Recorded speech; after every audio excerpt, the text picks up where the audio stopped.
silence all around the line. If they get the chance, they were born in bloody circumstance. To go, leave me, run like you've never run before.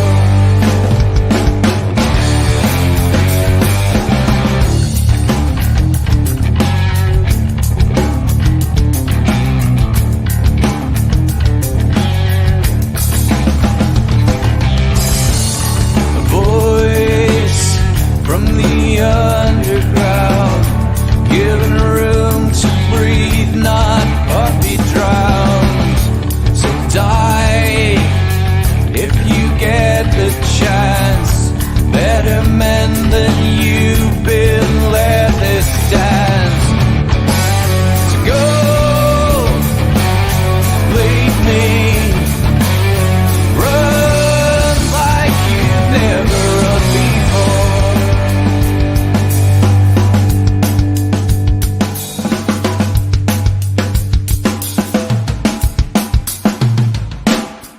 I have seen the worst, and there is nothing left for me to hate, so I can lay me down, my brothers, on the ground. I bled today until Coyote comes to raise me up and carries me away.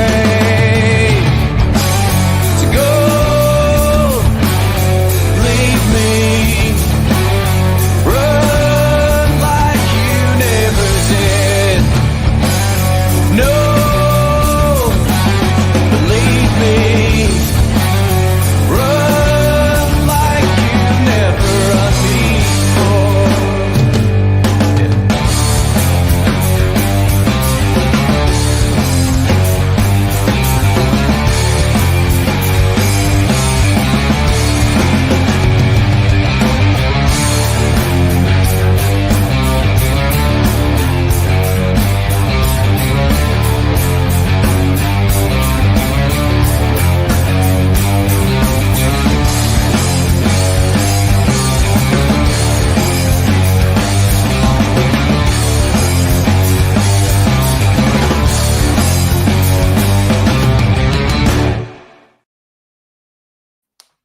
Everybody, good evening. Welcome to the Scottish Rugby podcast brought to you by the Scottish Rugby blog. I am Cammy Black.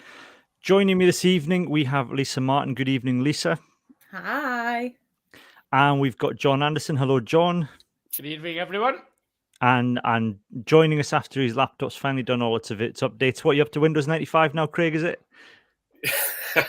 Good evening, all. Yeah, I'm finally, trying to be up to date. Probably about 20 years too back. Too Windows far back, 3.0 just wasn't cutting it anymore, was it? Exactly.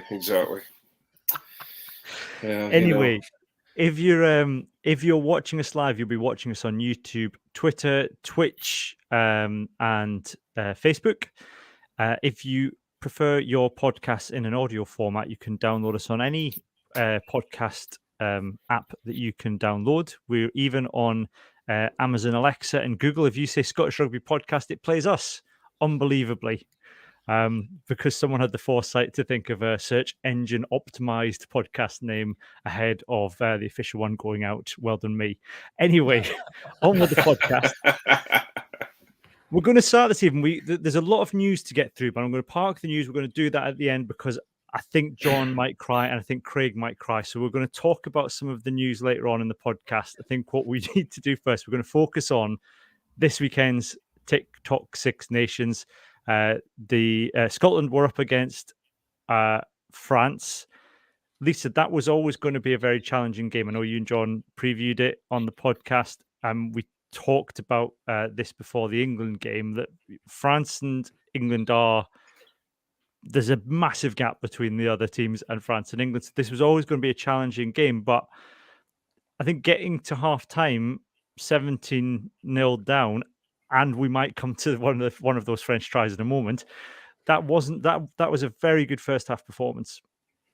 Yeah, I think it was. I think it was a solid defensive performance, because I think there was parts of the game, obviously, I think it was a middle third, we had a lot of possession there, and obviously then looked to our kicking game.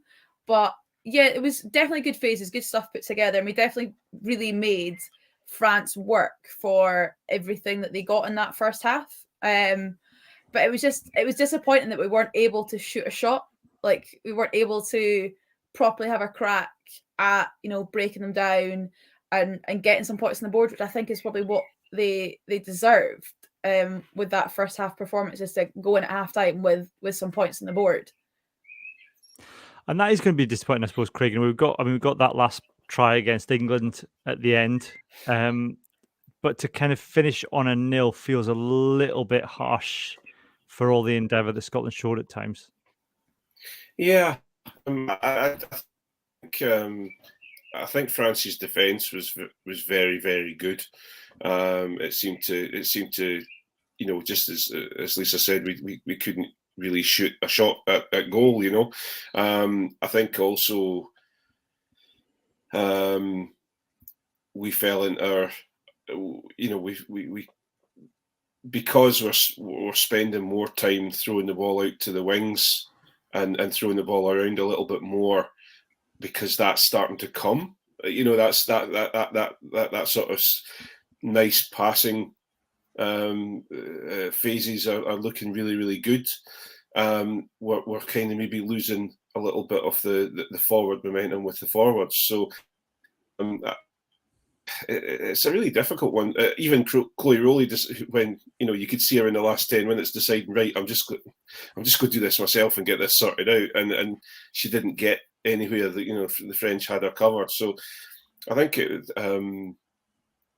for me, yeah, it was disappointing after the first half, because the first half, they really had the French rattled. There was balls getting, when the whistle was going, the balls were getting thrown about by the scrum half, the French scrum half, etc. And the shoulders were getting shrugged a lot. So there you go. I've even managed to throw in a French what they say? Stereotype. There we go. Yeah, they really. We seemed to have them a little bit rattled. They were struggling to see what they were going to do, and then all of a sudden, unfortunately, the floodgates opened. I think that's it, John. I mean, we've a 40-45 minute performance up against a team like France at this stage in the development of this Scotland team is good. I mean, obviously, we'd want to see more, and I think that will come. And maybe in the second half, things started to fall apart. And I mean, that let's not take it. It was a very exceptional France team. There were times where the Scottish defence just wasn't as well organised in the second half. There were players bunched up around the ruck. The shape wasn't necessarily there when the ball was going out to the French wing, and that's something they're going to have to tighten up on, especially against Italy, because Italy looked very good against Ireland at the weekend. Yeah, absolutely. And I think it does go back to exactly what Lisa was saying in the preview pod regarding, it was probably better than we expected. And that seems weird, despite not scoring any points. There was a lot of good work went in there. It is a massive challenge, but I think that was a sign that they can live. France, third in the world, a very, very strong side, and Scotland lived with them for 35, 40, 45 minutes.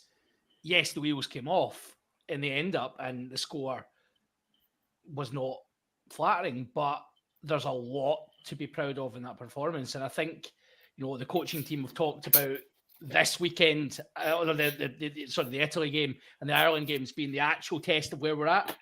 And I think that's exactly what we've said all along, that, that will give us an indicator of, is this Scotland team actually going to be competitive, or are we on that journey, and are we moving quite quickly along that journey, or is there still a lot of work to do? And if there is a lot of work to do, that's okay too, because this is, we are right at the beginning of this. So I was incredibly proud, obviously not pleased with the result, but incredibly proud of what transpired at the weekend. And Lisa, I mean, France played a very fast offloading game at times. I suppose the worry is that Italy equally played at times a very fast offloading game against Ireland. Now that has to be incredibly hard to defend against when you've got that speed of ball coming at you. I mean, how do you stop a team that's just kind of constantly offloading out off the tackle and with a scramble defense? Is it that hard, or is it quite easy to shut down when you're organized? I think it basically comes down to first up tackles. Like if we can make our first up tackles, make them dominant, and win the gain line battle there, they're going to then really struggle. But it's when, I think in the second half, that's when we started falling off tackles, and then we're having to pile 2-3 people in to complete a tackle, which then means obviously we're all having to concertina in, and they're finding an edge really quickly.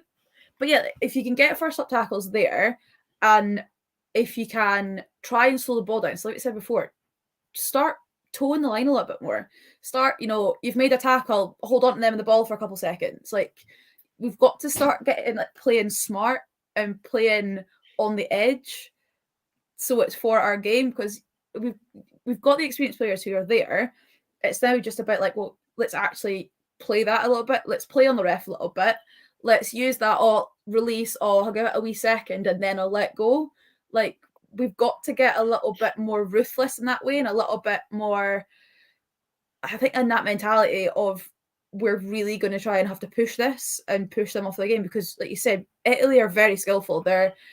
Their passing is so sharp, so crisp, like they'll get it to an edge like in an instant. So if we can get up and disrupt that with, like I said, winning that gain line battle, then that will hopefully throw them off their offloading game. But yeah, like I said, it's really going to come down to these first up tackles from the first minute of the game straight through to 80 minutes. We can't give them a wee 20-minute block, because they'll just run riot.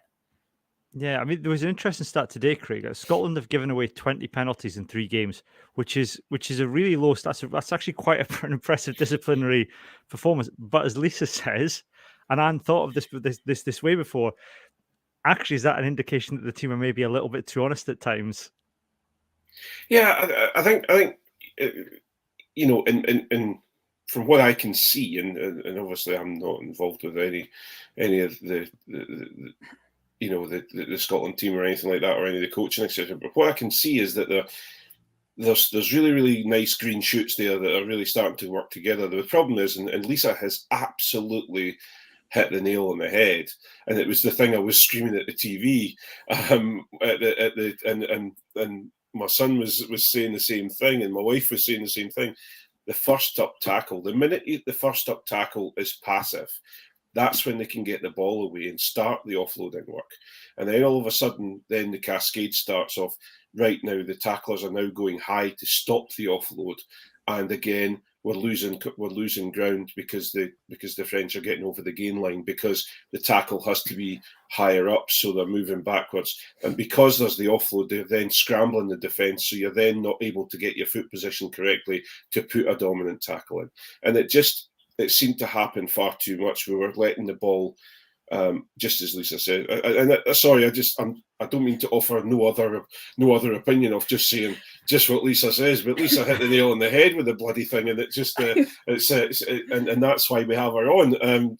She's an expert in this, and it just seems to be that we are sitting back. Being the penalty count does point a little bit to that, that we're needing to just. Nasty's the wrong word, but we're needing to just be a little bit more street smart with the game, and it'll be an interesting once the 60s. Well, I'm interested to see how we go for the next 2 games, but it'll be an interesting evolution to the next competition that we start playing, and to see how that moves on. I think that's the thing, John, isn't it? It's almost like Scotland now do the basics very well. And that's good enough at times. And that's absolutely what you need to get. You need to get your good foundations well. You need to get your passing game, ball going to hand, tackles going in. But there is that next level that you then have to move on to, where you get your basics sorted, but then you need to start doing all of the adding to that game. And that's, I suppose it's difficult to do it against a team like France, but that's now what Scotland need to start doing more of, I guess, as Lisa and John are saying, that kind of that edge to the game. And showing us what the Scotland team are about, because defensively at times they're very strong. Yeah, Yeah, I think you're absolutely right, Cammy. I think the fundamentals are there. I think the basics are there. The basics are improving, and we've talked throughout this tournament about the quality of the basics and how, for me, it's come on light years already. Just in terms of the speed of passing, the quality of the kicking game, the things that we probably take for granted when we watch England playing, but they do it so well. And I think Scotland are improving drastically in that way. I think they're in a horrible position in the Six Nations that you almost don't, because I was speaking to my dad of all the people before the England game, and he was like, "Oh, I'm going to put Scotland England women's game on." And I was like, "All right, okay, cool." And he's not a women's rugby fan. He's this was a casual observer, and he was shocked at the score. He was surprised, and it was like, well, a wee bit of digging, Dad. That's to a casual observer. That's Scotland are a while behind England and have been kind of blown off the park. But actually, we're all sitting going, well, do you know what? We are making progress. We're going in the right direction, but we're doing it in this theatre that is so brutal with England and France there that it is so hard. These next two games are crucial. The Wales game was disappointing. I think that's the one for me that's been most annoying throughout all this.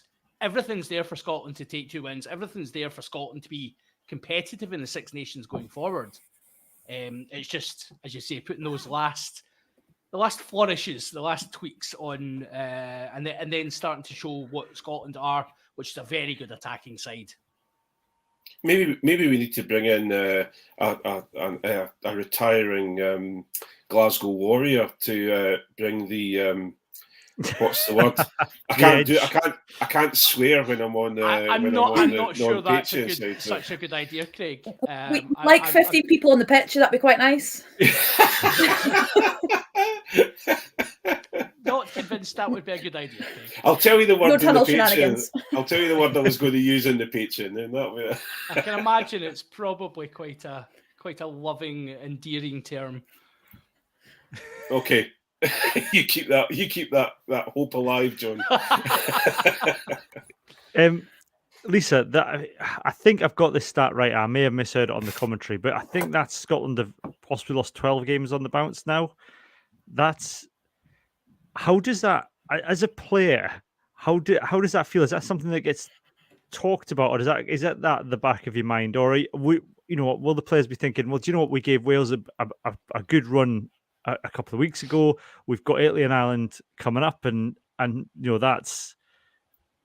those are 2 massive opportunities. Or is that at the back of the mind, that kind of, there's a bit of a run here, and if we don't do things, does it add some pressure?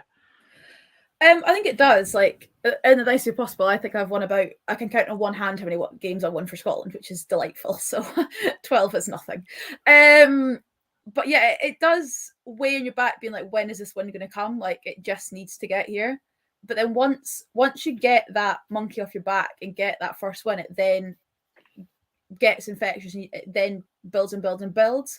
But like, due to us obviously being in the TikTok Six Nations with arguably some of the best nations in the world every year, it's quite hard to get a run of wins going, because you're going to have against like an England and a France. So you're a bit like, that's going to be a bit of a struggle. You've then got an Italy who can be, who knows what Italy's going to turn. It can be super competitive or can sometimes just roll over. But it doesn't ever get talked about. It's not like, we're still not winning. It's a case of, okay, well, how can we now try to win again? How can we try and get a win? And it's a tough one to be when you get in that bit of a rut and you're a bit like, it's happened again. But you've got enough players in that squad who have won a fair number of games for Scotland and know what it takes and know what it feels like to be in those type moments to put it over the line. And you just need those girls to really step up and help these younger ones who maybe haven't experienced that much winning in a Scotland jersey and show them actually this is what it requires in a game. But yeah, once that monkey is off the back, they're going to play with a bit more freedom, hopefully. This is probably a good chance to talk about WXV. I don't know is that what we're calling it? Are we calling it WXV? Down with the kids, yeah. Or W15? That sounds a bit more street. Yeah. It's like a few letters and numbers away from me 17, or where they ended up. That's show my age, isn't it? Christ. I was going to say, you're talking about being street, and then you bring up age 17. He's 17. So we've got this new tournament in women's rugby, where now this is me trying to understand it, and I think a lot of people have said it's not that easy to understand. But essentially, you have three pools, three separate tournaments. WXV1, a WXV2, and a WXV3, which all sound like brands of cars, but never mind. The number one is the top three teams in the Six Nations, and then the top three teams from the New Zealand and the Americas. Then we have WXV2, which is the next lot of teams, and then three below it. So at there's a lot to play for Scotland in the next couple of games. I mean, Wales are probably looking like they would probably be the third team at this stage to head into that number one in the pool. What we should say is those pools are going to be set every year. I think It's not changes every year. Yeah, it's going to change every year. It's not like once you get this, it's not like the ridiculous World Cup draw that you get where it's like 5 years ahead of World Cup. We're going to draw based on who you played last week. But do you think, I mean, I suppose that's something we've talked on the podcast before, Lisa. I think we've ever kind of discussed it with you here is the amount of, there is a lack of test rugby, or there has been a lack of test rugby for women's teams. Do you think this is now a good opportunity for that to happen, or is the fact that it's being segregated in this way maybe a bit self-defeating? No, I think it's a massive thing. I think it's great to have it because you've got some nations who barely played in rugby. I know when Scotland played Colombia in the World Cup qualifiers, that was their fourth ever test of rugby. So now having these three different tiers and creating more opportunities for unions and nations to play at each other is great. Obviously, it's hard for us because we've got such a having the Six Nations. It's it gives us that platform. We've got that every year. We're obviously far ahead of other nations as well. So then to be that Six Nation to go and play against, I think it's like Jamaica, stuff like that, who are nations who are still pretty new to that, is going to be. I'm not unsure about the bottom tier of that. There's going to be a massive gulf there. Whoever is going to be in that from the Six Nations playing those teams, there's going to be a massive gulf. I think the top two tiers will be great. They'll be super competitive, especially the top one. But yeah, I think the third tier, it will help bring things on. I mean, you've seen how it is with the men, with like Rugby Europe and stuff, and the way that Georgia and stuff have developed over the years as well in Spain. We're just hoping that will then echo in this Women's World 15 tournament. But yeah, I think there's now more pressure on the Six Nations to perform well, to get into that second tier and not be in the bottom one. Yeah, I mean, we've said this before, Craig, is that the trick with this is not to try and replicate men's rugby format, because that's just come about because of tradition, because some men in blazers in the 1800s decided that we'd do tours in the summer and that the guys from the south would do tours in the autumn up here, and that's what we've done. So that's what we're going to keep doing until whether or not it makes financial sense or not. So this really is an opportunity to create something new and quite exciting. And as Lisa says, bring in, not exclude those emerging nations from it, because I think the hierarchy definitely, in women's rugby, it's a completely different hierarchy from men's rugby. And rightly, it needs to be treated differently. Absolutely. And, the bottom line for me, really, though, is an encouraging sign that that there's going to be more women's rugby played, and I think not sparing a certain ex-Scotland captain's blushes, but they would have far more caps if they'd got more games, and Lisa would have had far more caps because of her length of service within the Scotland team.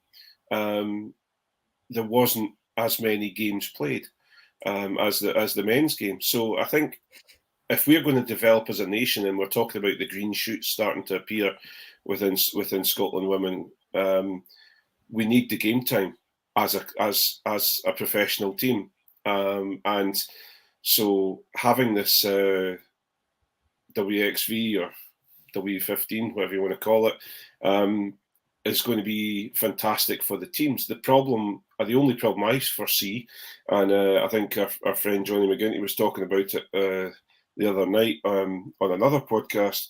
It's a bit kind of, there's going to be some games. You're going to be playing some teams. We don't know when, we don't know where, and it's all meant to be happening in the summer. And it's like, well, I think you better get your finger out, people. And it must be difficult for the teams that are going to be playing in it to prepare. So, I think it's encouraging, but let's not leave it to the Blazers to organise. No, and John, I mean, as Craig's touched upon, it is a bit. It's wonderful this happened, but it is all a bit vague. It's a standalone tournament in one location, determined on a year-by-year basis. I mean, God, the Irish are still absolutely furious that we voted for France for this year's World Cup, and that was God knows how long ago. We'll never hear the end of that. So we've got 3 every year to argue over now. I mean, every single one of these tournaments will be held in Ireland as of next year. To be honest, though, the Irish don't care about women's rugby, so they're not going to be that bothered about it. Yeah, that's true. But I think, Craig, that's not true. No. Come on, they care. care about women as their daughters. We made that very clear this week. Very clear. As long as it's their daughters, that's when they care about women. Okay, I'm with you. Yeah. Oh dear. Yes, I think that the details of this tournament, yes, I think it is a bit vague, and I think it's again back to that sort of thing of we've talked about it in the past, Lisa, that it's just a bit like get it sorted. It's not that difficult. Like, it's a tournament. You've got, if you were organising at club level a tens tournament in the summer and you'd invited loads of teams to them, there'd be more details available for that tens tournament, doing it the whole or doing it wherever, than would be for rugby 15 or whatever we're calling it. That's not a good look. And for all the good work that's going in terms of some of the marketing and some of the promotion of the game, we're still in this ridiculous situation where we've got this international tournament that we don't really know much about. It's a bit daft. The one thing I would say, when this was floated as a potential option for in the men's game, Lisa, and because we did have something similar floated, and then it was all kind of brushed under the carpet the moment anybody got wind of what might be happening. The kind of argument there was this is going to devalue the World Cup. But I guess the World Cup still kind of has its uniqueness within this, because those teams in the third pool will then get to meet those teams in the at the very top. So it still does maintain, and having it will be in all in one place rather than across 3 different locations. So that it still does kind of maintain that sense of uniqueness, I guess, every 4 years that the best teams in the world across all nations will come together in one place and have that tournament. Yeah, I think it doesn't devalue the World Cup at all. And with the Women's World Cup now growing in terms of the number of teams that are going to be competing at it, having this WXV happening every year is actually going to help them prepare and see, okay, right, I know we're playing against Scotland, Italy, whoever. Okay, now we know what we need to work on over the next 2-3 years so that when we do get to World Cup, we are competitive.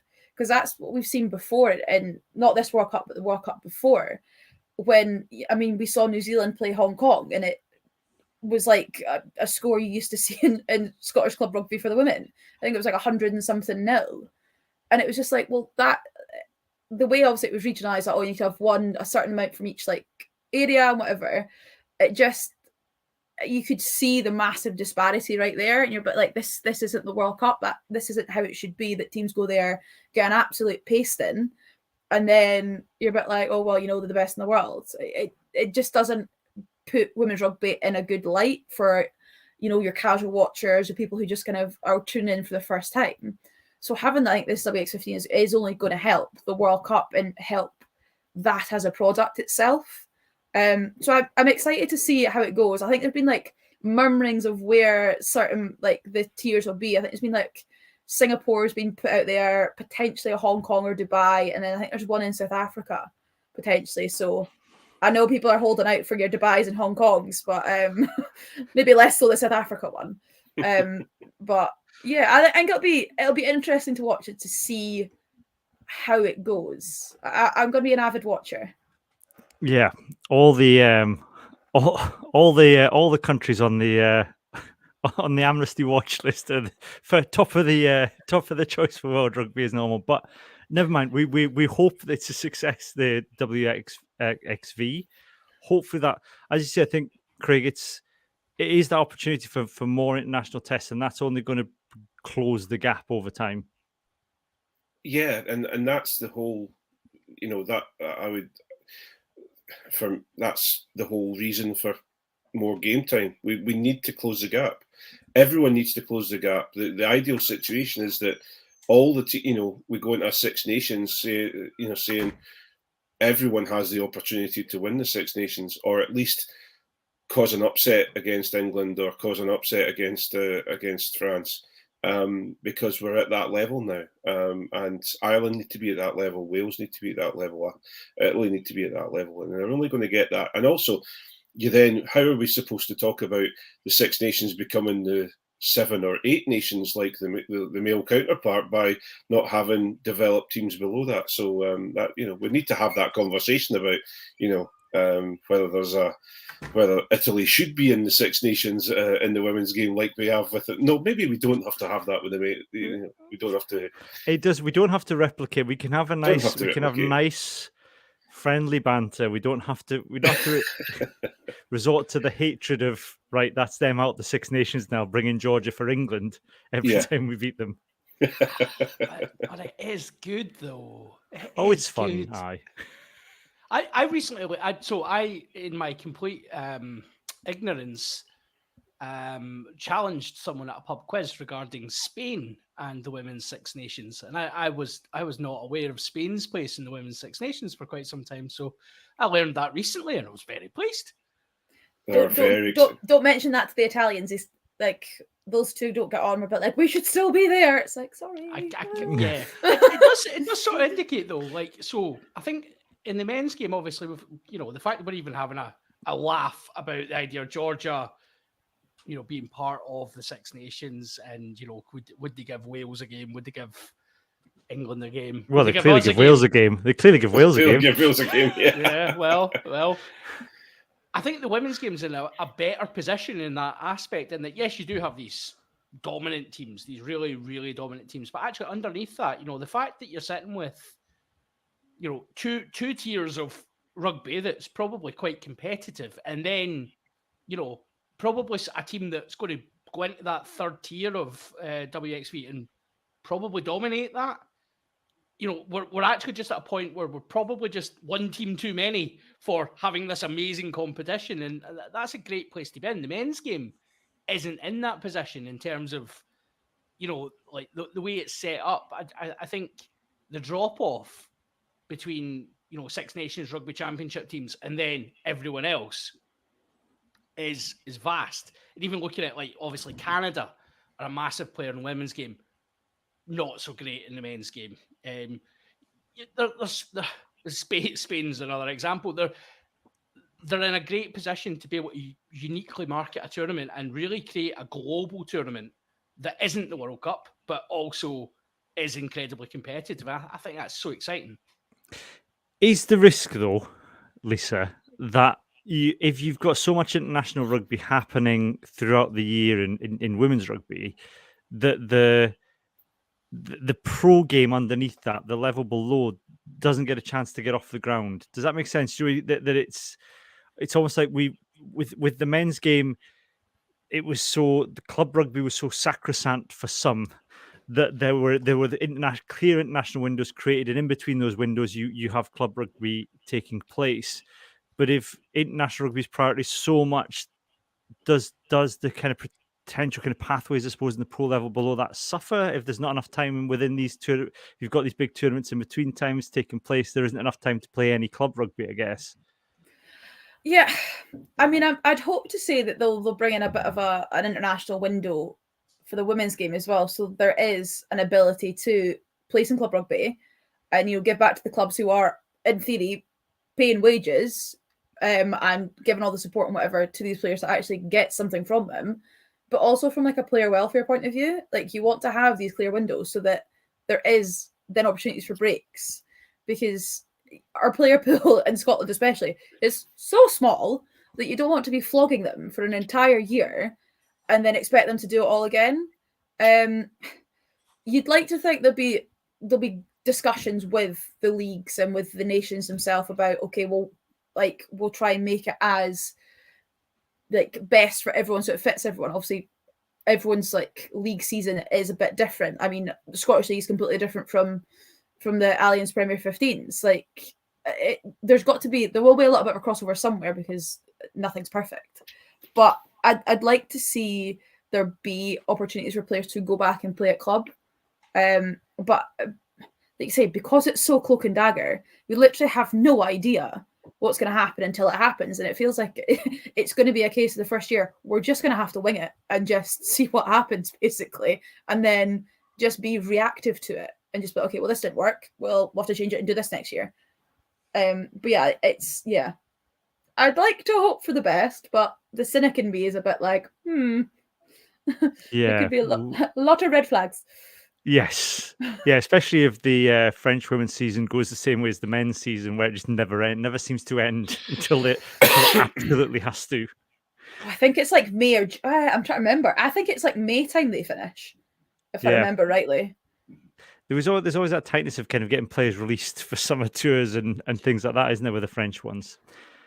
I think that's everything we've got to say. The only thing I wanted to just add was I was reading the offside line preview of the Scotland-Italy game, and I obviously I was a bit of a surprise to see Jade Conco-Roberts named at lock. But what I hadn't realised, Craig, is that she's actually played prop at international level before. Yes.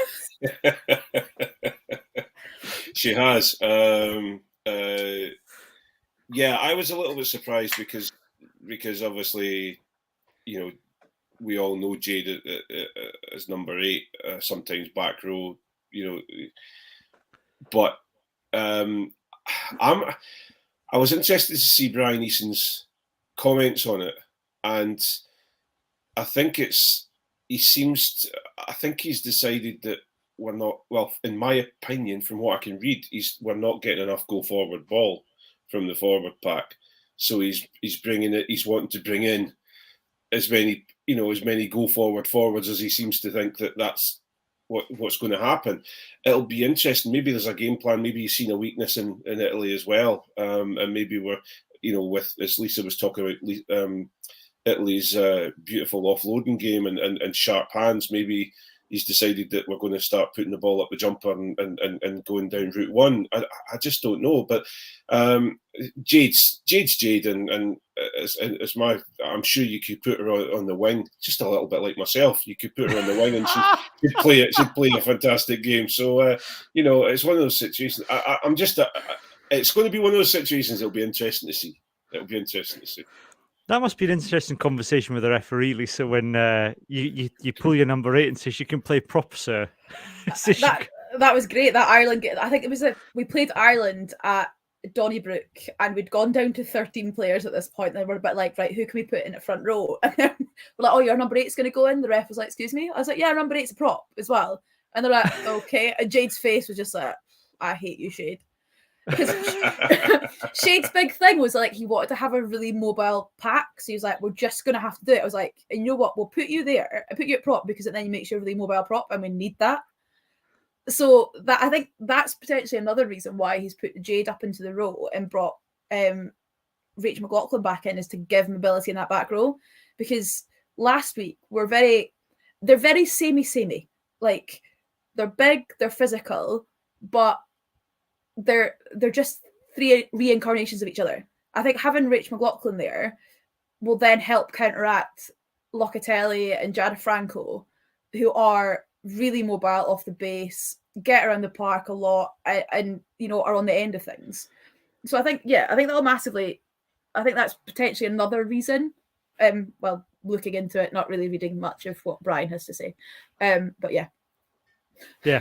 It'll be an interesting game this weekend, and we look forward to it. Let's see. Hopefully, fingers crossed. I'm not going to ask you for score predictions for this one because I think it'll be tight and it'll be difficult. I'm more hopeful for the Ireland game, I think, but we'll see. We'll see how everything pans out, and we'll talk about that next week. We're going to move on now. We've got a lot of news to get through. I'm not going to. Craig, we will talk tangentially about the Ospreys game. John, if you want to talk about the Scarlets game and how painful that was, you may do at various points if you want to bring that up. Yeah, fine. But there's two big retirements announced since we last recorded. The first one, John, I'll make you cry first. Ryan Wilson. It's not a retirement as such, but he's leaving Glasgow at the end of the season. It was a massive kind of coverage of this pre-game and post-game. You really got the sense that this is not Ryan Wilson's choice to leave Glasgow at this point. He's not ready to retire. Yeah. Is it the right time for Ryan Wilson to go? We've talked before, big club man, obviously does a lot from a pastoral point of view, seems to do a lot for the players, especially the new guys coming in. But maybe from a playing point of view, it's the time to go. I mean, he's been past it from a playing point of view for quite a few years, let's be honest. And you're not going to get tears from me in this. I'm glad Ryan Wilson's going. Ryan Wilson will be one of the bigger earners at Glasgow at this current point. I think Franco Smith has set his stall out quite early doors, what he expected from his players. Ryan Wilson was a player who got injured quite early on, so we'll never know if he would have fitted into what Franco Smith was trying to do. But the fact Kyle Steyn was made captain, the fact there was a wholesale change at Glasgow, speaks volumes about some of the senior players who were there. And I think Ryan Wilson will not be the only senior player who will be on his way. Bear in mind, Ryan Wilson was out of contract last year and everyone was shocked he got a contract. We actually still don't know if he did. It didn't seem like he did. But what do you think about? You think he just kind of like turned up to work on the Monday? It was like Milton in Office Space. He just kept turning up to work and he got a wage, and then he got upset because his stapler got stolen and he burned down the building. That's what happened. No, Ryan Wilson from a rugby perspective has been past it for a few years. Ryan Wilson from a punditry perspective annoys the life out of me. The Wilson Haskell Bants Brigade, I am not going to be part of this. I'll be delighted if Ryan Wilson severs ties with Glasgow and goes off to do his media career and does it completely out with my sphere of any sort of interest, because I'm pretty done with that. There's no point in shying away from the fact he has played a lot of games for Glasgow. He's been, I think, his peak time with Glasgow, aside from championship winning time, was around that COVID time. He did provide a lot of support to a lot of players at that time, and for that we will be grateful. But sport is not a sentimental beast. It is time to go, and off he goes. The only person to ever be sentimental about was Richie Vernon. So that's because he played where he wanted to, John.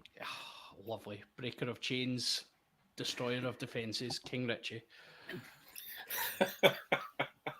Lisa,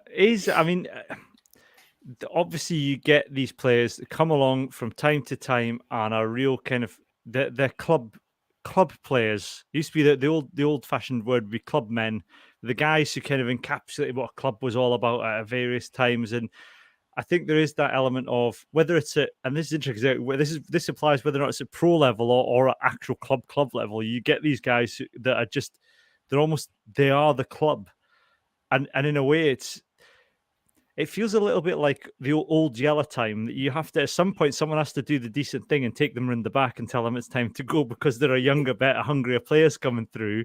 But that has, how, I suppose the question is, how much of it is it hard sometimes to let the kind of club guys go, as the guys that have that kind of influence, do you think, or does there need to be a bit more ruthlessness in selection? I think a bit of both, to be honest, because obviously you're going to have people that epitomise a club and that are basically in with the bricks and can pass on all the stories and say, this is how things are and uphold team culture and everything like that. But I think there needs to be a process of them passing the reins on and not holding on for dear life, being like, oh, I'm still here. just accepting and saying, okay, well, what use can I bring to the squad now? If I'm not able to then, do stuff on the pitch, okay, how can I help off the pitch? How can I transition into that? And I think that's maybe something that needs to keep developing, because it can often be cutthroat, and rugby players, we often are just pieces of meat that get picked up and put down whenever we're of use. But yeah, I think it's a hard one, to be honest, because obviously you as a player, you're like, well, I don't want to let go. It's this big scary thing of what's going to be next, especially if there's a lot of uncertainty there. But you also need to be quite realistic yourself and be like, what, actually, this is my time to go and do something else, because there are people who are younger and better than me who can take the club further. But you do still need the odd couple of club men there to be the club, really, and tell the newbies and all that, like, what it's all about and what it means to play for that club and play for the jersey. And then, Craig, you've at Edinburgh had your own club player announce his retirement this time. And this is, a one club player, you got Stuart McInally, who's almost the polar opposite of Ryan Wilson in a way. In that, it's maybe, I think with Stuart McInally, we were kind of, he'd maybe... That it still felt like there was something to come from Stuart McInally, that he could possibly kind of come back from some of the recent setbacks, and he maybe still had a little bit to give. But understandably, and I think not surprising to anyone who followed him on his YouTube channel, when terrifyingly he would take Scotland internationals up and fly them around Fife through the pre-Six Nations, and you'd be absolutely terrified of what was going to happen. But it has gone for a completely different career, and he is a club player, Stuart McInally, and he's but I suppose in the Ross Ford mode, in the kind of much more quieter way of someone that's there and epitomises what the club's about, but not in that noisy Ryan Wilson kind of way. Yeah.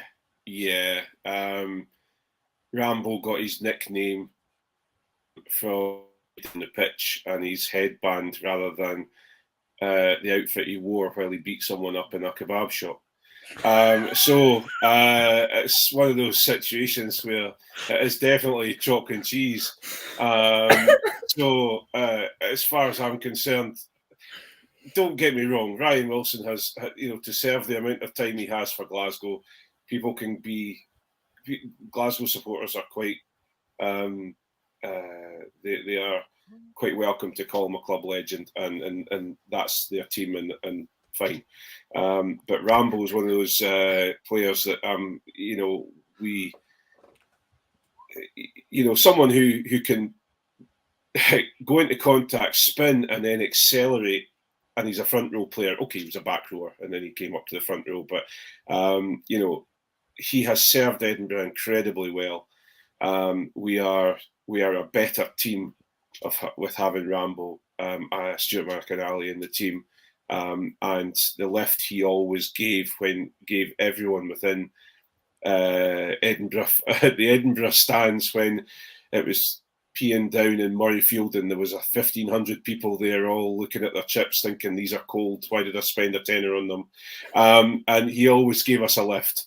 When we're out at Myerside, in the freezing cold, he always gave us a lift. I remember a try he scored at Myerside. I forget who we were playing against, but he took the ball at pace and did the same thing he did in that draw against England, where he got the ball about probably at the on our side of the halfway line, and then realised that, oh God, I'm going to have to run all the way to the try line, and he did incredibly well. He's one of those players that's really produced a lot, and I'm glad he's getting the chance to retire the way he wants to, and he's been a fantastic player for Edinburgh.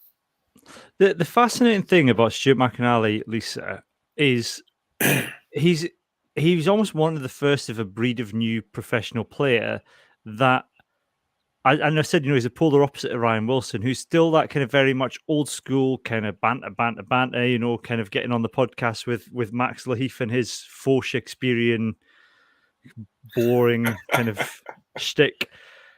But Stuart McInally is one of the first players, I think, to kind of really talk openly about his own mental health. And I don't mean that in kind of mental health issues, but his mental well-being and how that's affected him, particularly post-Japan.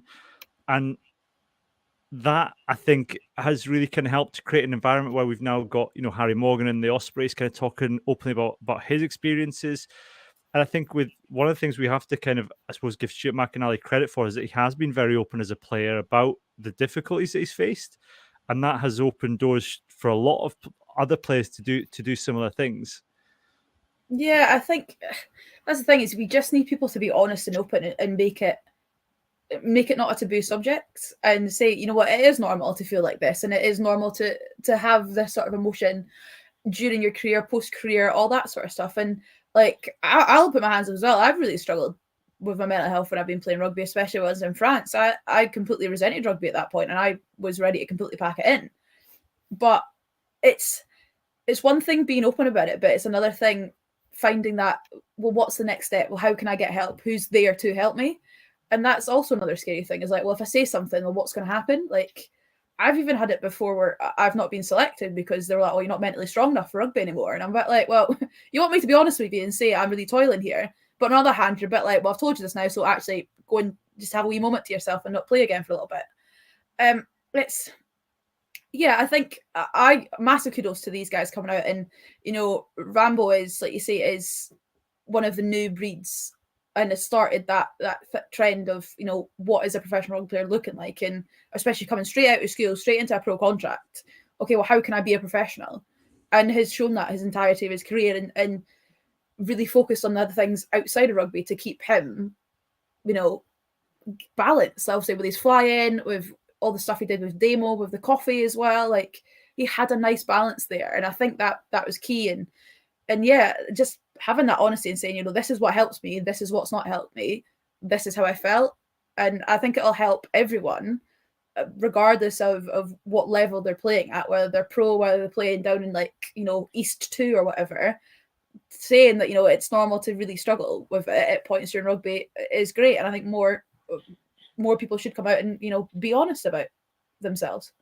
I think, John, certainly kind of fans or people that watch rugby are guilty of what Lisa's just kind of highlighted there, that kind of like, oh, that, that person's not mentally tough enough. But it kind of doesn't recognize the kind of strength it takes to kind of hold your hand up and say, I am struggling. And to do that publicly, even as Stuart McInally did, to kind of talk about that publicly is mental strength in itself. And I think I would rather have 15 players that are prepared to talk openly about these issues and how they affect themselves, and 15 players who are just going to put up the fronts and kind of have the bants and that's what I would rather watch and who I would rather listen to. And I think in a way that shows a level of mental resilience, that if you're willing to be open and really willing to kind of prepare to show that vulnerability to one another, you become stronger for it. Yeah, I mean, so as a west of Scotland guy, it is not traditional for you to be terribly in touch with your emotions or express them in any way, shape, or form unless they're anger and disgust. And actually, for me, seeing guys like Stuart McInally, seeing guys now like Stuart Hogg, guys coming out, guys who I've watched in a Scotland jersey who, believe it or not, despite some of the things I say, I do want Scotland to win. These guys are my heroes. And to watch these guys kind of come out and speak out about their struggles and things they're going through and how, they've felt in these positions, it's helped me a lot to actually be able to express stuff. And I've found in my professional career, I now value that more. I value the ability. So I'm very honest in my professional career about mental struggles. And when other people are as well, it's amazing. And, I create a culture where that's the case. And it's because of guys like Stuart McInally who've stood up and been able to do that in the toughest of environments to do that in. So I'm incredibly grateful to these guys because it's helped me in my life. So, that's as big a compliment as I can give. Yeah. I think that's the thing. That's the legacy, isn't it, Craig? You have someone who's essentially kind of maybe seen as the quiet guy, like Stuart McInally, but that's the legacy that's what a model pro looks like, isn't it? At the end of the day, is there's a guy who's maintained interest out of rugby, and that video was You know, that I don't think I've seen a better retirement video, you know, from rugby than that of saying I'm the small, you know, that opening, I'm the small guy. I was a small boy in front of the glass watching the airplanes take off at Edinburgh Airport. You know, that what a way to go. Yeah, that was really quite taken by it. Obviously, because I'm an Edinburgh fan and I've grown up watching. Sorry, I got So when I grown up- started how old watching. were you when Edinburgh were created, Craig? Shut up, right? Okay. It wasn't 1872. That's a lie. Let's not go with the SI spin. Edinburgh was created in 1998 or something like that. Exactly. Yeah. So yeah, I was old. I was old then. I think for me, seeing that, I thought it was incredibly classy. It was very. It was a really nice sign off. But also, it was great to see, for example, Edinburgh Airport following up with it. It was great to have you there, and #always Edinburgh as well. And it just kind of, because we're trying to build this sort of the thing that Glasgow has of they want to be part. They want the rugby club to be part of the city, and Edinburgh's always struggled to engage the rugby club into the city. So it was great to see Edinburgh Airport being involved. It was great to see all the pictures were taken really well and all the stuff was done very well. But for me, again, it's going back a little bit to what you're talking about with the mental health and the new professional. You've got to look at that quiet guy who has admitted that he needed to take some time to deal with his mental health, etc., to make sure he's a stronger person. Still incredibly physical in a rugby field, has been captain. You don't have to be the hard nut that doesn't talk about anything, and to get to where he got to. And also we keep going on about rugby culture and rugby. Rugby values, #rugby values. There's someone who is not only to his teammates, but also to other rugby players all around Scotland, a role model. Someone that you can turn and say, there's a guy you should be like, So yeah, a fantastic player and a great send-off for him. Yeah. I think, John, you've got John's put his hand up. It's all right, John. We're not in school. It's fine. No, I'm just addressing. He did play for 2 clubs though. He played. He played for Bristol, did he? That's 5 times for Bristol. Okay. So We'll let you have that at the end, John. I'm just saying, just get the marketing right, guys. It's not difficult. I'm saying nothing. I'm just going to sit there quietly. Because I'm right. Thanks, John. I had a really nice ending to the podcast. Thought we've got to a really nice point, right? We've rounded off. Craig had rounded all our discussions off really lovely. I was going to go, right, and that's it for this week. Thank you, everyone. Great discussion we've had. But John had to go, he's not a one-club man. He played for Bristol for 5 games. Cammy, fine well that our fans would not be expecting that. So they would obviously have been determined for me to come in and burst that beautiful bubble that everyone had contributed to. I'm grateful for it, John. Thank you very much. There's an airport at Bristol. Maybe that's why. Maybe that's why he went there. There is. It's a pretty airport. Imagine what a rugby career. I'm prepared to move clubs, but only if there's an airport nearby. Right. Anyway, that's it from us for this week for the main podcast. If you are a Patreon and you're watching live, you can hang around for the Patreon special podcast. If you're a Patreon, you can listen and download your separate episode of the Patreon special podcast. But for this week, it is goodbye from me and goodbye from John, Craig, and Lisa. Bye. Bye. Bye, guys.